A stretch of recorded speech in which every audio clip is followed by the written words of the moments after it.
Magandang hapon po sa lahat. Merry Christmas and Happy New Year.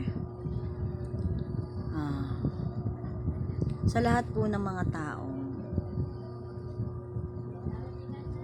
nakakagawa ng hindi mabuti po sa kapwa, huwag niyo pong isipin na huli na po ang lahat para sa inyo. Alam kong mas ikinakasaya niyo po yung mga bagay na masaya para sa inyo, na kahit alam niyo pong mali, na kahit nakakaapak po kayo ng tao, nakakapanakit, nakakagawa ng hindi maganda, basta po kayo maging maayos at masaya dahil nakukuha niyo po yung mga bagay na gusto niyo. Pero hindi niyo po alam na nakakasakit po kayo na ibang tao, na kapwa po natin, na nakakagawa po kayo ng mali sa kanila. Pero hindi niyo po ba iniisip na sa huli kung ano po yung mga bagay na pwede pong kapalit niyan? Mga bagay na nagagawa niyo pong mali sa kapwa niyo o kahit po sa inyong sarili. Huwag niyo pong ilagay sa alangan o masama ang inyong sarili. Dahil po hindi po panandalian, hindi po habang buhay ang mga kaligayahan na nakukuha at nagagawa nyo po nanggaling po sa kasamaan. Huwag po nating sambahin ang kayamanan o ang pera dito sa lupa. Dahil po lahat tayo darating po na magiging kaluluwa at ang ating katawan ay mamamatay.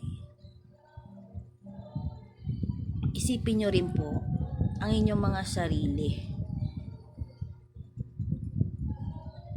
Ibig ko sabihin, magkaroon po tayo ng takot sa Panginoon. Kilalanin po natin ang Panginoong Hesus Ama, Diyos Ama. Dahil masarap po sa pakiramdam na kahit po hindi man po ganong karangyaan ang ating buhay, pero alam niyo po yung pakiramdam na sobrang peace of mind, na kahit sobrang dami mo nang iniisip na problema pero parang wala kang problema.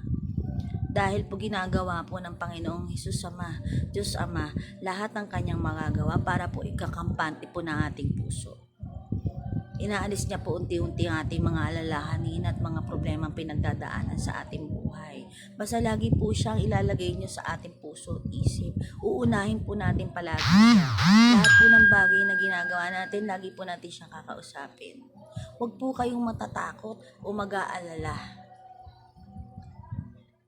Huwag niyo pong ikataranta na ang buhay niyo ay ganito, masama, mahirap. Huwag po. Dahil pag ang Panginoong Hesus po at Diyos Ama po ang ating inuna at nilagay po sa ating mga puso, nagkaroon po tayo ng takot sa Kanya, isinuko pa natin lahat sa Kanya.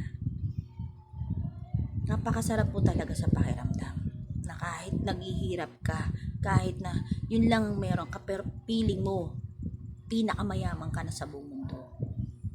Dahil lahat ng problema mo, nagagawa niya ng paraan para iligtas ka, gabayan ka, magkaroon ka, hindi ka magutom, maligtas ang pamilya mo.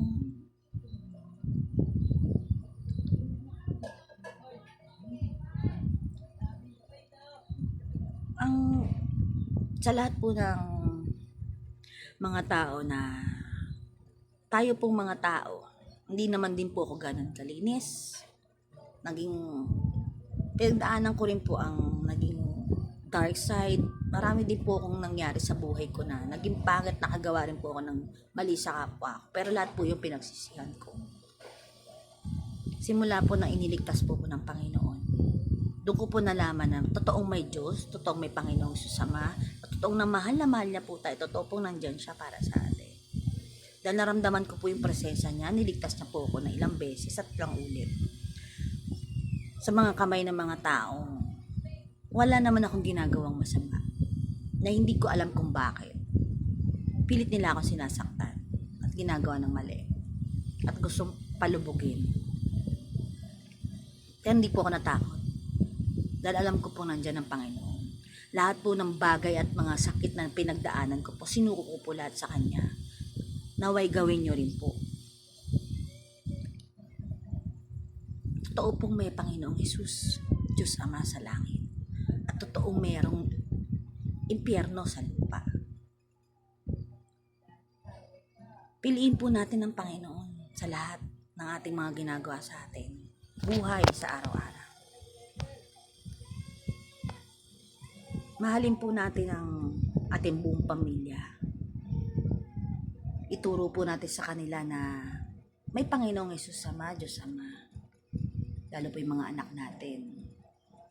Maging mabuting huwaran po tayo sa ating mga anak. Nawala man po tayo sa mundo, hindi po tayo mangangamba. Dahil magiging mabuting tao po sila kagaya natin.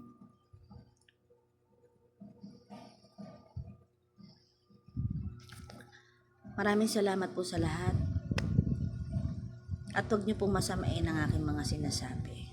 Makinig man po kayo sa hindi, magpapatuloy pa rin po ako sa aking ginagawa. Na gusto ko po ang buong sambayanan at aking mga kababayan ay mamulat sa kaliwanagan. Mga taong napupunta sa dilim gumagawa ng masama. May pag-asa pa, huwag po kayong mawalan. Dahil ang Panginoong Hesus Ama ay nandiyan po lagi sa ating tabi at nakamasid po sa ating lahat. Huwag po kayong matakot lumaban sa buhay. Magdasal po kayo palagi. Walang imposible po sa Panginoon. Kayang-kaya niya po tayo iligtas sa lahat ng bagay, sa lahat ng mga panganib na sinusuong natin. Lagi po natin siyang tatawagin. Manampalataya po tayo. Maraming salamat.